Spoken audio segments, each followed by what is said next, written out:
Right, good evening everyone, and welcome to our next Alphazita monthly webinar.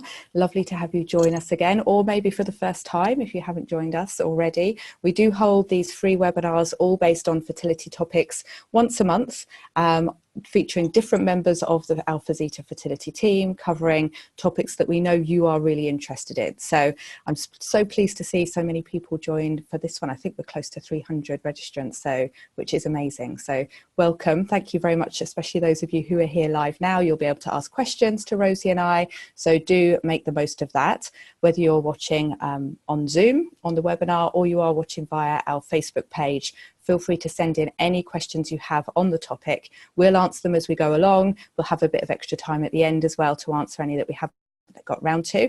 But we know this is a really important topic, so we want to cover as much as possible. So my name is Sarah Holland and I am with Rosie Letts. Welcome, Rosie. Lovely to have you here with me this evening. It's lovely to be here. Yeah, it's always such a privilege to be on these webinars and sharing our knowledge with you all. Yeah, and this is going to be really good, isn't it? We've been talking about this earlier today, about how much we have to cover in 40 minutes, which feels like a challenge, but I'm sure we're going to pack lots in. Yeah, we'll do our best, won't we? And our topic this evening is how to make adopting a fertility diet easy. Now, I know Rosie's going to have lots to say about this, as will I be kind of supplementing what she has to share with you. But we know that many of you, if not all of you, have probably been advised at some point or another to follow a particular fertility diet or to make changes to your diet or lifestyle. And we understand how challenging that can be for all kinds of different reasons. So we want to really present a plan to help you move forward, to make it easy, so you have the right information, you have the right tools, you understand how you can make this easy for yourself and take some really good positive steps forward, hopefully during and after this webinar. So we do have a lot to cover, and hopefully you will find it all very useful. Before we begin into our content, in case you are new to us here at Alphazita, we just wanted to give you a very quick introduction into who we are and why we are here today speaking to you about this topic. So, Rosie, would you like to introduce yourself first? I would, thank you, Sarah. Yeah, my name is Rosie Letts. I'm a nutritional therapist and functional medicine practitioner, and I've been working in the field of fertility for around about 10 years now. And my role really is to support you on your journey by helping you to understand what kind of a diet is going to nourish you, to improve potentially IVF success rates, to address conditions that might be contributing to subfertility, like endometriosis, like polycystic ovary syndrome, and just to prepare your body for pregnancy in the best way possible. And obviously I'm honoured to be part of such an incredible integrative fertility team. Wonderful. Yeah, and I love hearing you talk about this, so it's going to be interesting to hear all the facts and snippets you can share with us. So my name is Sarah Holland and I'm a fertility EFT coach. I primarily support the whole emotional side of your fertility journey, but as you hear this evening, as we talk about how the mindset can support you with other aspects of your fertility, you'll see that, all the different physical and emotional aspects go hand in hand. So I've been working as a fertility coach for, let me think now, about 16 years. And in that time, I've been on my own fertility journey as well. And I now have 2 children through both birth and adoption. So I have both the professional experience and understanding through all my many clients that I've worked with about how challenging different aspects of your fertility journey can be. But I do also understand it personally as well. So when Rosie and I talked about this topic and presenting a nutrition topic, I was really excited that we could bring in the mindset aspect, because I think that is rarely talked about really. Often there's lots of kind of guidelines and tips and you must do this and you mustn't do that, and it all gets very overwhelming. That isn't the way that Rosie works. That's why she's part of an integrative team at Alphazita. We understand how challenging this is. We understand about the emotional connection to foods and to eating behaviours and so on. And so we hope that this kind of all whole person support is going to be really useful for you this evening. So that's a little bit about us. Of course, you can connect with either of us in the Alphazita group as well, the A to Z Fertility Club on Facebook. So if you're not already there, feel free to come over and chat to us there after the webinar and throughout your fertility journey. We're there to answer any questions. But for now, let's get on with our content for this evening, Rosie. Are we ready to begin? Yeah, we are, absolutely. And please do ask questions as we go along, and we'll just kind of work out what to answer when, but we'll get to as many as possible. Absolutely. You can ask both on Zoom and on Facebook. I'm keeping an eye on both of them, so we'll make sure that we do cover your questions. So let's begin. So we're talking about how to make adopting a fertility diet easy. And there's a few different areas we really want to cover here, and we're going to do our best to cover them in as much detail as we can. But first of all, Rosie, I'd like to talk about what a fertility diet means. When people hear the word diet, they think about weight loss, which I know that can be one reason for a diet. But what does that mean to you? What are we going to be addressing here? Yeah, it's quite a misleading term. So I think it's, on the one hand, it's fantastic that it's now so well understood that nutrition plays such an important role in health in general, but also in optimizing your health on your fertility journey. So that's great. But there's this association between nutrition and diet.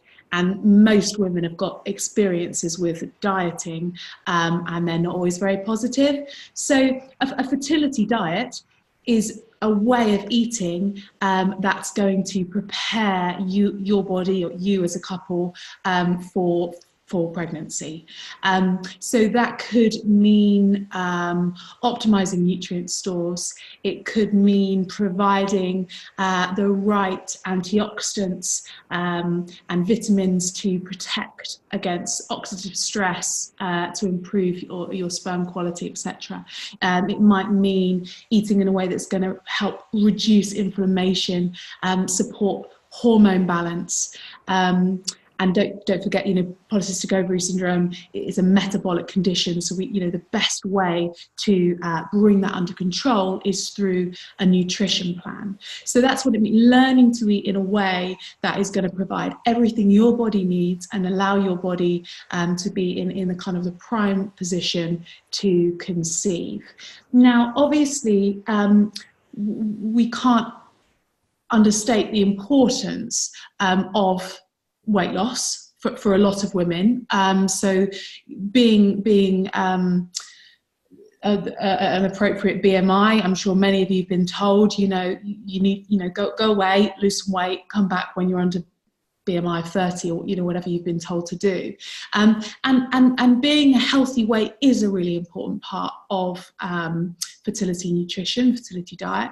But I think what tends to happen, what can happen, is women resort to these sort of diet clubs. I won't mention them, but I'm sure you've all got an idea of what they might be.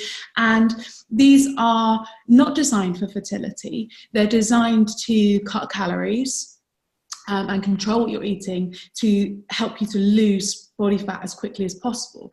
But in order to do that, you're often losing nutrition. So all of the areas that we wanted to support, building up your nutrient stores, making sure you've got a good fat balance, protecting your eggs, etc., can be compromised by the very act of losing weight. And I think that's where the kind of the difficulty lies. So, an appropriate fertility diet is one that's going to optimize your fertility while supporting you being at a healthy body weight. Yeah, it's so important to look at those factors, isn't it? Because I think, especially like you say, when someone is under the pressure of getting to a certain BMI, if they're going to be allowed to have fertility treatment, that can be end up being the only focus, can't it? And we forget that actually nutrition is for health, and therefore creating healthy cells, and therefore creating a healthy egg and sperm and baby. So yeah, it's really important to get a balanced view over it, isn't it? Yeah, absolutely. And unfortunately, particularly with NHS funding, etc., there is often an unbalanced focus on the weight. And the weight is important, but it's not the only factor. So, getting in there in a way that's healthy, basically. Absolutely. So I know that you talk, Rosie, about creating healthy habits for long-term change. Can you tell us a little bit about that and what that means and how we can make it easier? Yeah. So this is a journey, and it's not a sprint. And I think it's very tempting to set short-term goals and give yourself a set of rules to follow, create a plan. It's often quite rigid in order to kind of get to your goal. But actually, as we know, fertility journeys can go on for a long time. And even once you've been successful, then you're pregnant and you've got a baby support. And even once you've successfully given birth, then you've got children to support. And, you need to be in optimum health. That's what we want. So what I like to do is to avoid overwhelm as well, because I'm not a fan of rules. I like to assess a woman's lifestyle as it is, or a man's lifestyle as it is, and think about how I can easily create small changes that are going to lead on to bigger changes.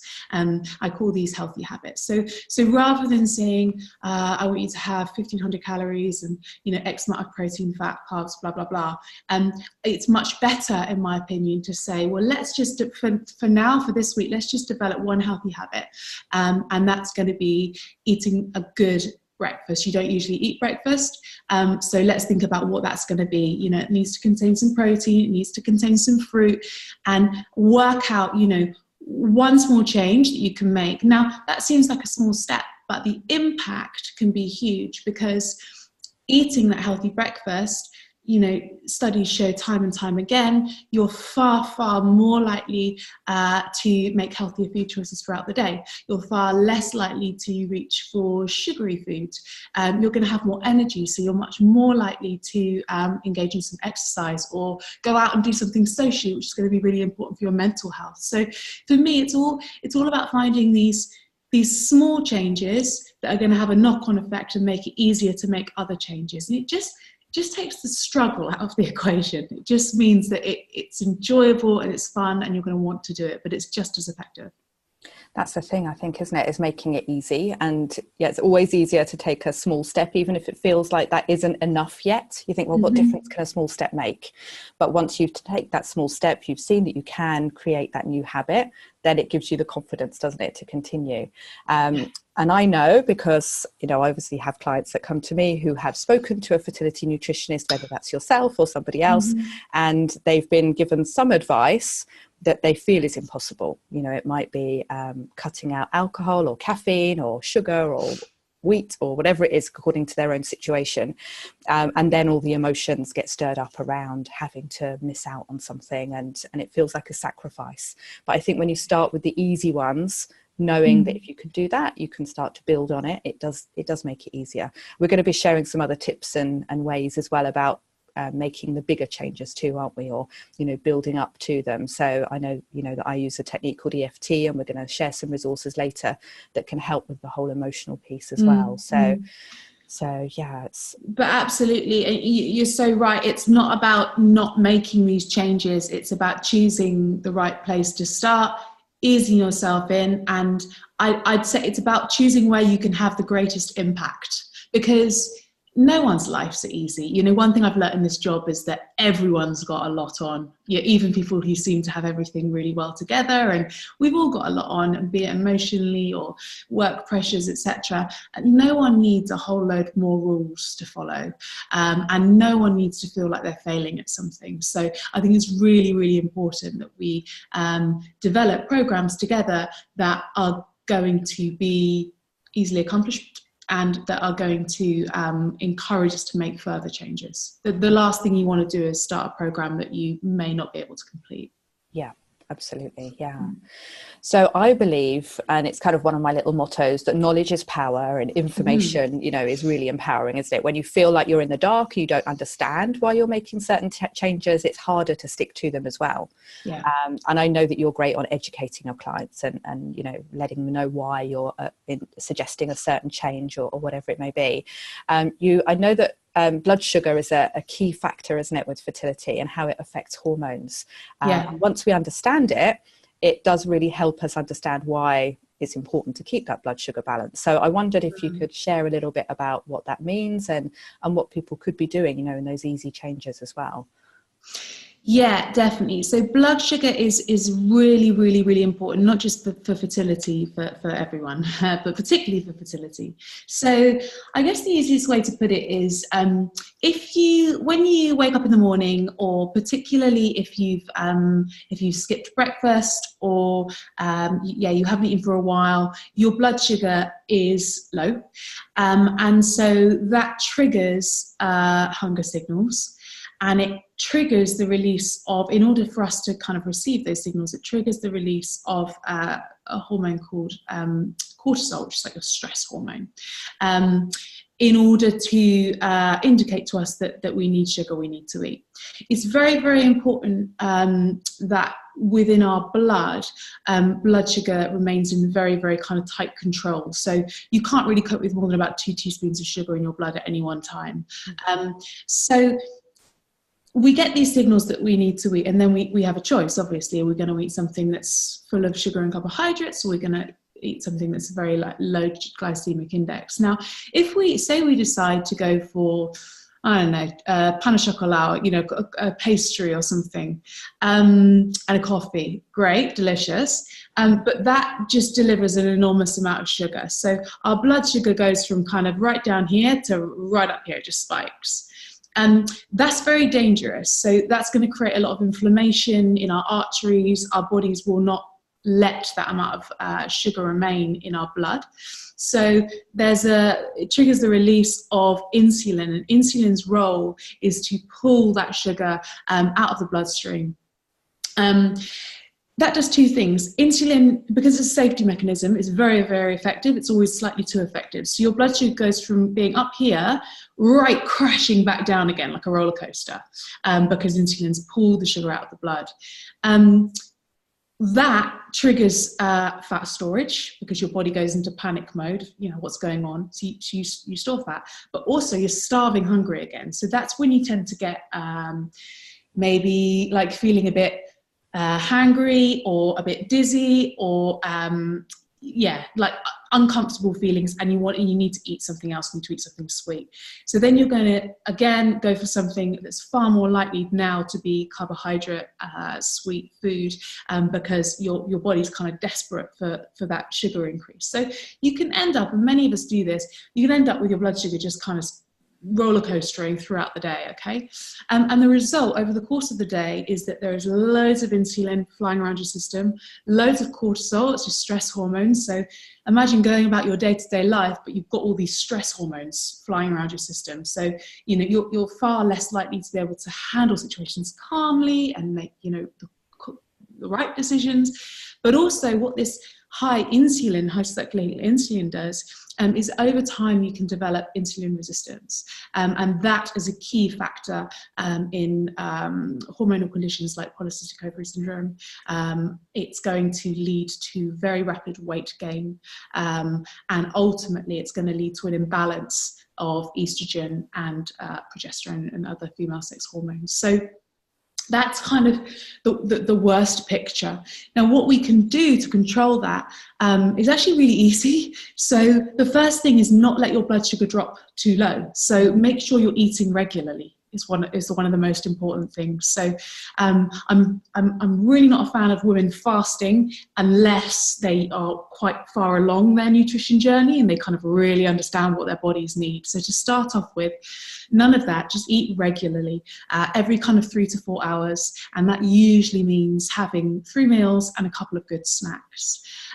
When you're choosing what to eat, it doesn't mean that you can't have any sugar, or that you have to have a low carbohydrate diet or anything like that. It's more about making sure what you're eating is balanced. So if you eat some carbohydrate along with some protein, the sugar release happens much, much more slowly. So rather than kind of spiking up like this, it's a slow, gradual release, and that's what we ultimately want. So choosing to eat foods that are well balanced, eating regularly, and making sure you stay well hydrated are huge factors in keeping your blood sugar levels under control. And you'll notice the impact of that within a day. Like, it's so quick. And once you're eating that way and you're keeping your blood sugar level under control, you're less likely to crave the sugary, the sweet things, and be on that roller coaster, aren't you? It'll be easier to maintain. Now, I'm going to go back to something you said at the start there, Rosie, where you painted us a little mental picture of breakfast with the pain au chocolat and the coffee. And I know many of us will be like, oh, yes, lovely, perfect breakfast. You know, we have that emotional attachment, don't we, to certain foods and drinks, especially when we're feeling tired or run down or stressed or overwhelmed. You know, we make these emotional connections to food and seeing it as a treat and seeing it as something we deserve. And it's difficult to say no. You know, it's difficult to turn that down, isn't it? And to make a healthy decision and reach for, I don't know, the porridge and the fruit or whatever it is that you might advise people to have. So that's why I just wanted to kind of acknowledge that, because it's, you know, it can seem like a small change, but actually can feel massive at 8 o'clock in the morning when you've got a full day's work ahead of you. It can feel really hard to make that switch. And we know that we are looking here at all aspects, you know, the nutrition plus the mindset and how they work together. So I wanted to share, we're going to be talking later about EFT and giving a resource to learn the technique EFT that I use with all my clients, which stands for Emotional Freedom Techniques. And it's also sometimes just called tapping or meridian tapping, because we do tap on meridian points on the face and the body. But there's just a one key way of using it that I found my clients have seen to be really useful, and that is for cravings of the foods that aren't necessarily or at all good for us, like the pain au chocolat and the coffee. There can't be much nutrition in there, is there, Rosie, at all, you know, in those two drinks? No. Not a lot, not great. Not really. It just feels delicious and amazing, but actually, it's not giving much to us. So we have the cravings for the stuff that actually our body wouldn't naturally crave, but it's an emotional craving. It's an emotional connection that we have to those foods or those drinks.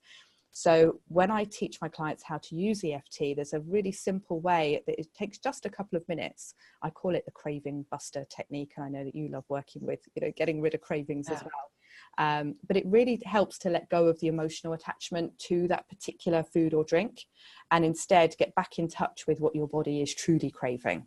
And is your body really craving chocolate and sugar and caffeine right now? Does it really want you to take that into your system? And it's so interesting when we use this technique, how suddenly that pain au chocolat seems really oversweet and greasy, and the coffee seems really bitter and too strong and too, I mean, I haven't drunk coffee in the morning for years and years, and now I can't imagine anything worse. It feels like a punch in the face first thing in the morning. You know, it's just like, no way would I want coffee in the morning. Still a weakness of mine. Mine's the chocolate. I'm not perfect. But you know, it's interesting to see when we get back to our natural response to it, how very different it is. And then it's easy just to say no. It's like a simple decision to make, which is what we want to make it possible for our listeners this evening, definitely, and anyone on a fertility journey, is to make it easy.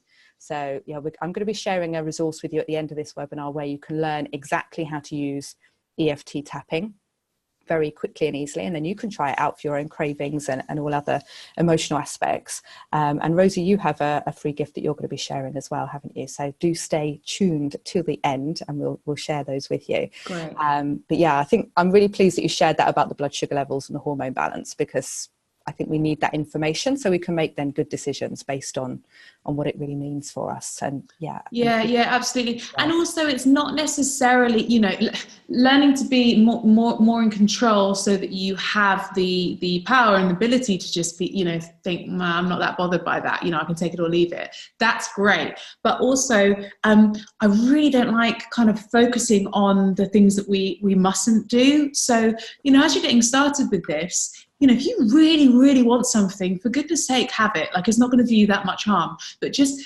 think about, what could I have with that? So maybe I could have some natural yogurt with that for protein. Or maybe I could do that, but then I'm going to make sure that I am going to focus on having a protein-rich lunch. You know, so I don't want you to have to exercise too much self-control, because that's kind of slightly going against what we're trying to do here. But yeah, I guess it's being empowered to make those choices for yourself, not controlled by it. And looking at, I guess, the whole day rather than focusing on one meal, you know, getting the balance there. Yeah, exactly. Great advice. Now, I know that you have a little thing about calories as well, Rosie, and they're not your favourite thing. So can you tell us a little bit about calories and why they don't necessarily matter? Yeah. So basic food is so much more than its calorific value. That's the take-home message, really. And we're often told to think about food as fuel, which I can completely get on board with, and you want to provide your body with the right fuel. But it's more than that. The food that you're putting into your body acts as information on a biochemical level, and it affects enzyme systems and it affects body processes. So it can literally change the way that we think, the way that our metabolisms work, the way that different hormones are being produced. So it's like a code, it's really, really powerful. And so there are a couple of studies that we haven't got much time, but I just really wanted to share with you. There's an incredible professor, Dr. Ludwig, who's done loads of research into how, calories are not as important as they seem. And he used groups of children, and he gave one of the groups, they had isocaloric milkshakes. So milkshakes with the same number of calories, but in one of the groups, the kids had more protein, and in the other, the kids had more carbohydrates. So they had these milkshakes for breakfast, and then they were allowed to eat as they chose for the rest of the day. But the children who had the protein-based milkshakes, even though they're the same number of calories, they ate 20% less food throughout the day. So it just kind of shows you that, okay, the calories were the same, but by making that different choice around the actual nutrient content, they ate way less food during the day, and that's going to have had a huge effect. And then he did another study, again, it was with kids, and they had, one had steel cut oats, like porridge, and the other had vegetable omelettes. And in the group of children who ate the omelettes, they burned 18% more calories throughout the day. So it kind of shows that it's just really not everything. And actually, in much wider research, triggering those endorphins, so, those feel-good hormones, really getting satisfied from the food that you're eating, can lead you to burn more calories, to produce hormones in a different way. So really having an enormous effect. And it's too big for this webinar, but basically eating in a way that's going to nourish you and satisfy you and that feels good is, in my view, far, far more important, even for weight loss, than eating a calorie-controlled diet. And that's one of the big reasons that I kind of encourage people to step away from the slimming clubs who just focus on that, and then move towards a more intuitive way of eating. Science is moving on, and calories just aren't as important as we always thought they were. Good. I'm pleased to hear it. And as I shared with you earlier, I have no idea even how many calories are in a certain food or how many we're supposed to eat each day. I've always felt like it wasn't really what food was about, numbers and adding up, and it didn't make sense to me, but rather I love some words you used there about intuitive, becoming intuitive about our food, and also making it easy and enjoyable then, and noticing the benefits, because if you are feeling satisfied for longer, if you are feeling more comfortable in your mind, your body, with your energy levels, then it's going to be intuitively much easier to maintain that kind of diet and to reach for the foods that are giving you that feeling, rather than being hung up on numbers or any other words that are used by certain slimming groups, which we won't talk about what words and language you use there, but it removes you from the food, doesn't it? It removes you from what you're actually putting on your plate and into your stomach. It disconnects you from it. It does, and it can become an obsession, and I see that a lot. People who have developed a really quite an unhealthy relationship with food, but by trying to do the right thing, they've developed this relationship. And also something we were talking about earlier, which I just think is so important, particularly on a fertility journey, is it's really important to be able to eat with your partner, eat with your family, eat with your friends, and not feel like you're restricting people or you're restricted so you can't do what they're doing. And that just, it creates this whole other kind of icky element to this that again we just don't need. So being able to eat in social situations and not get too hung up is really Absolutely. important as well. I remember years ago speaking to a woman on her fertility journey, and she was, enjoying the kind of preparation time and being with her partner before she went into her IVF cycle. And the one thing they were doing was going out for date nights and enjoying, an evening out together. And then suddenly when she thought, right, I've got to prepare properly and think about what I'm eating, it's like, oh, I can't go out now. I can't go out to a restaurant. I can't order the food that I want to order. Therefore, I don't really want to go out, and it caused a real problem. So through relaxing around food, looking at what it really meant, it was fine to go out one night, a fortnight, or a week, or whatever it was, and have, I think she was having steak and chips and one glass of wine. It's like, and just learn what the best options are for you. Exactly. Work with the menu, and just try not to enjoy yourself. That's right. Exactly. A question did come in just a little bit earlier that I missed. Sorry about that. It was from Michaela. She asked when we were talking about blood sugar levels and about eating throughout the day. She said, what happens if I don't wake up feeling hungry and can go to 10 a.m. without wanting to eat? Because I know a lot of people don't like having breakfast, do they? It doesn't feel natural. Yeah, a lot of people can feel almost a bit nauseous in the morning. It's a really good sign that you need to eat breakfast. No one likes to hear that. But so basically what that generally means is that your body hasn't finished processing and detoxifying and dealing with the food from the previous day. So it's kind of that all of that's supposed to happen overnight. And if you wake up feeling a bit like, I can't really stomach food, that it means that it's almost like a bit of a food hangover from the day before. So it's really important to eat something for breakfast to set your blood sugar levels. Otherwise, that will perpetuate that cycle.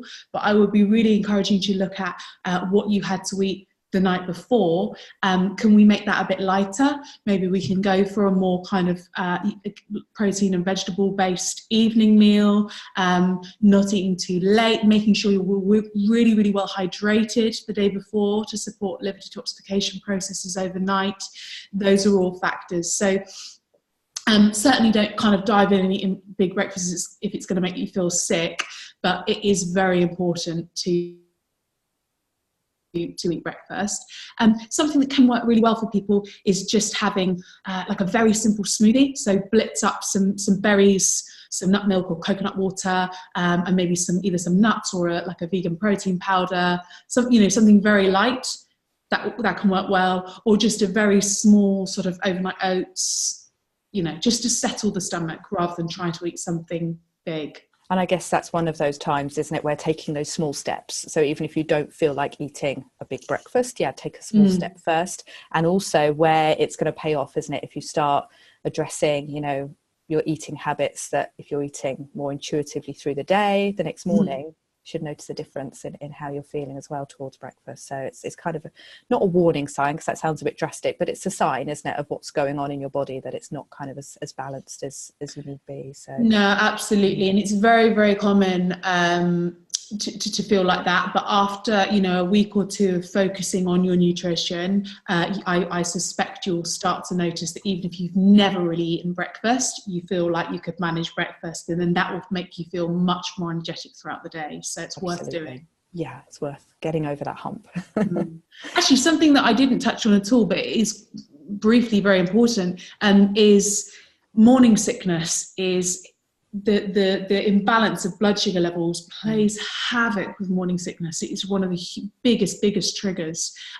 So it couldn't come at a better time to try and get into the habit of having nice balanced blood sugar levels than when you're trying to conceive, because otherwise you can really have a rough few months. It just shows the impact of our hormones, doesn't it, on how we feel. Absolutely. I remember that clearly, actually. I didn't even have a day sick when I was pregnant, which I was really thrilled about, but I did eat constantly. And it was like grazing throughout the day, or I'd feel myself start to get lightheaded.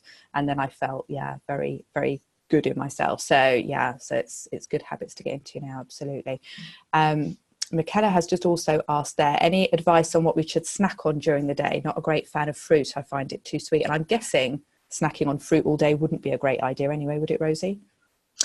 No, so again, we want to try and make sure that our snacks are balanced in terms of protein and carbohydrate.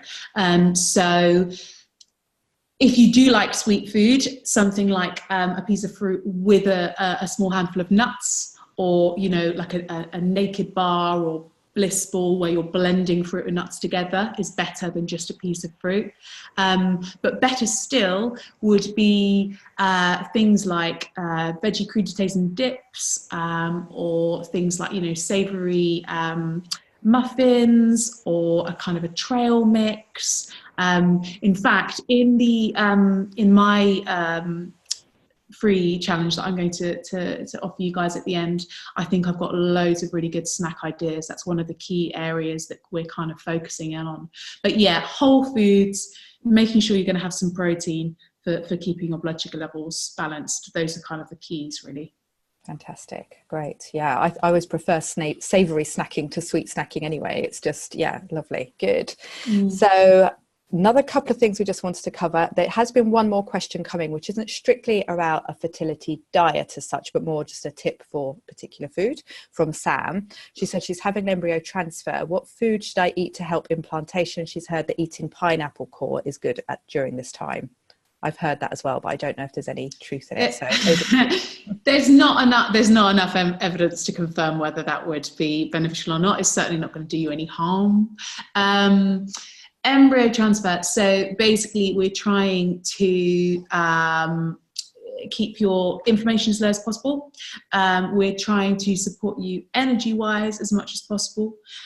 So in terms of kind of meals, I'd be looking at, I don't know how long you've got, but basing your main meals around, you know, fish, lean meat, or plant-based proteins like pulses, lentils, legumes, tofu, etc., and as broad a variety of brightly coloured vegetables and herbs as possible.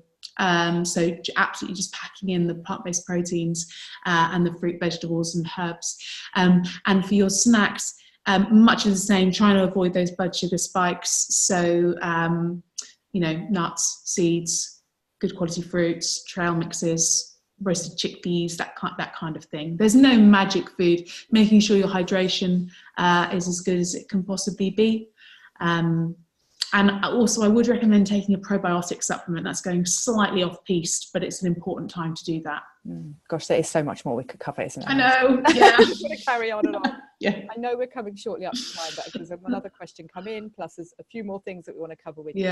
You'll bear with us if we go kind of 5 minutes over. I'm sure we can cover a bit more in that time. But I know we wanted to talk a little bit more about the mindset piece, and we were talking about this earlier as well, weren't we, Rosie, about the emotional attachments, and you could say conditioning that there is around food as well. And that can be a big obstacle in the way when you're looking to make any kind of change, even if it's the small ones, even if it's the ones that seem easy. But then as we try to instill them as a healthy and regular habit, sometimes these obstacles are so much in our way that it can feel more challenging. And we really want your experience of adopting a fertility diet to be as easy and straightforward and enjoyable, hopefully, as possible. So we have talked a little bit about mindset, and we're going to be giving you the link to learn how to use EFT as a potential tool. Obviously, there are lots of different tools that you can use, but it's the one that I recommend. But when we talked about mindset, we were talking earlier, Rosie, about, you know, looking back to what our kind of beliefs and upbringing were around food, and how we were taught to eat, you know, and what kind of diet we were brought up on, and how food perhaps was used as well. Was it used as a reward? Was it used when we were feeling sad, or we grazed our knee or something, you know, that a bar of chocolate is given or a piece of cake is given, and we start to associate naughty foods, if you like, with you know, comforting ourselves and tranquilizing uncomfortable feelings. And I think that carries on. It starts in childhood, doesn't it? But it carries on definitely into adulthood. It carries on into wanting that glass of wine on a Friday, or needing that cup of coffee in the morning, feeling like we deserve another biscuit or a bar of chocolate or whatever it is, and feeling like we're kind of denying ourselves if we don't allow ourselves to have it. We can feel in real conflict, you know, we've got kind of two different messages going on in our minds. So I think it's important that we acknowledge that. It'd be really interesting if anyone's listening live now has got any of that it's kind of self-talk that I advise my clients to listen to, you know, as you're making your food choices and you're planning your meal for the day, or perhaps you're in a restaurant and looking at the menu, you know, whenever it is, listen to what you're saying to yourself around the food, because if we can step more into empowering, supportive language rather than beating ourselves up, feeling guilty, blaming ourselves for choices, and definitely, you know, the comfort eating side as well, recognizing when that's happening, and recognizing that if you don't choose foods to comfort yourself, the pan au chocolat, the glass of wine, whatever it may be, that you are still addressing those emotions as well, and you have emotional support on your fertility journey, and indeed for every area of your life, because as we said at the start, you know, life is busy, life is stressful, even when you're not on a fertility journey. So do recognize when you need emotional support, and don't feel like you've got to do this all on your own. You know, come into our group, the A to Z Fertility Club, which is on Facebook. Come in there and gain some support from the other members and from us, the Alphazita team, but also, you know, use techniques and an approach that whatever works for you. But yeah, it's bringing it all together, isn't it, in a mind-body way. Yeah, on that mindset piece, I mean, I think it's very, very easy to view changing your nutrition or adopting a certain way of eating as like another chore. And that was my experience. So, you know, I had some pretty serious health problems that I needed to address. And I knew that the way I needed to do that was through diet. But I'd got myself into this place in my head where it was unfair. It was just so unfair that my friends could carry on doing what they were doing, and I couldn't have the things that I wanted, and I was giving up this and I was giving up that, and it was just hard, and I'd really hated life for a while. And learning, and it was, you know, had to dig deep, but learning to flip that mindset and try and, instead of thinking about the bad stuff, really get excited about what I was about to embrace, how my life was going to change, how I was going to discover this completely new way of eating. I was going to feel better every morning. I was going to have new energy. You know, I could explore different cuisines. I could meet new friends who were interested in their health. That was what completely changed my life in every way, not just my nutrition journey. And so I'm so passionate about it's that mindset. It's almost like flicking a switch, you know, and deciding I'm going to be really positive about this. I'm going to enjoy this. This is going to be really fun. This food is going to be delicious, you know, and then just lining yourself up with support. So it's everywhere now. Like, follow all of the amazing Instagram accounts, which is just brimming full of this incredible healthy food. You know, get yourself some cookbooks, join groups, do what you can to make it fun, and that will be the ticket. That will be what makes this work for you. If it keeps being hard, it's going to keep being hard. So you kind of got to dig deep and just decide this is going to be good. And sometimes it is just in that one moment, isn't it? And it has to be in a moment. If you kind of think, well, I'll decide that next week, or I'll take my time to decide it, you know, we don't get round to it, and we keep kind of cheating in the meanwhile, you know, or whatever. But making that powerful decision, knowing why you're doing it, but also seeing like the total upside of it, you know. It's life-changing, isn't it? So and I know I've seen so many people go through that and see what is on the other side. It's wonderful to see. So I know we have a couple of resources we want to share with all our lovely viewers this evening, and of course anyone else listening to the recording, you are very welcome to claim these, and we'll be sending an email out. I'll put the links on the Facebook groups where we're sharing this video at the moment, and we'll also email it out to you as well. But we'll let you know now what the gifts are. So Rosie, what would you like to share with everybody on the webinar? Yes, so I'm going to share my cravings challenge because I know from talking to you know, so many people that is the biggest stumbling block. It would be really easy to eat well if I didn't crave chocolate, if I didn't want coffee, if I didn't need that glass of wine. So my challenge is a very simple 5-day email challenge. I promise you will not have to give up anything, and we are focusing on changing your mindset by honing in on things you're going to be embracing and positive changes that you can start making. So I think we're going to pop a link in the email. Just join and open the emails every day and see where it takes you.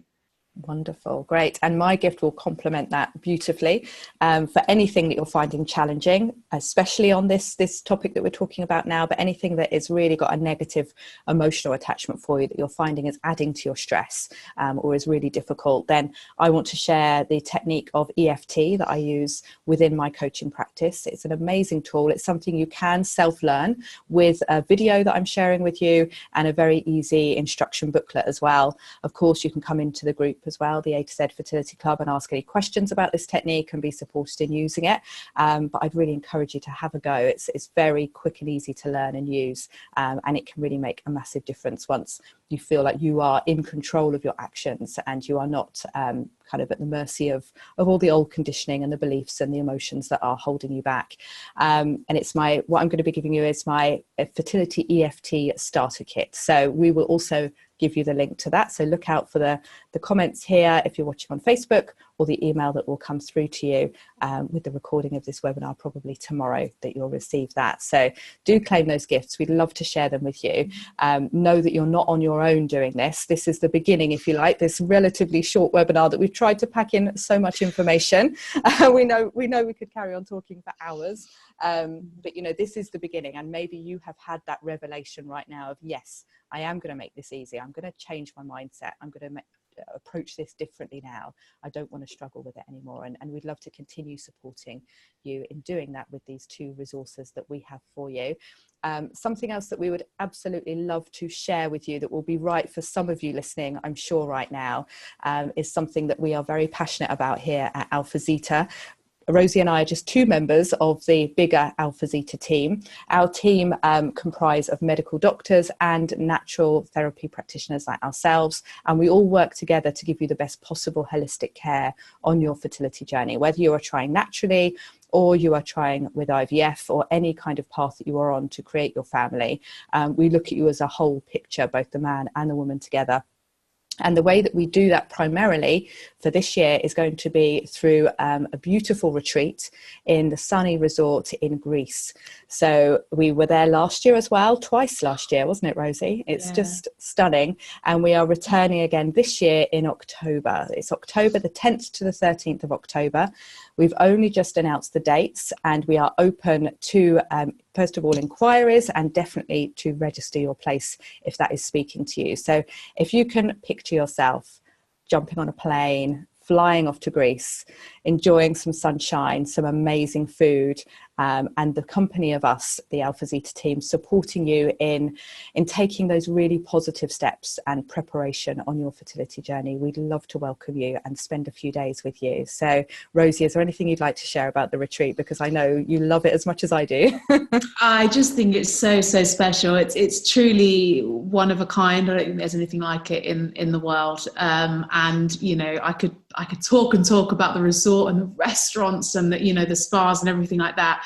But there's something just so incredibly powerful about coming together with people who are on the same journey as you and really being heard and understood. And I think, everyone who has left has felt so empowered on their journey and so supported. And that's really the main thing that we want to try and promote.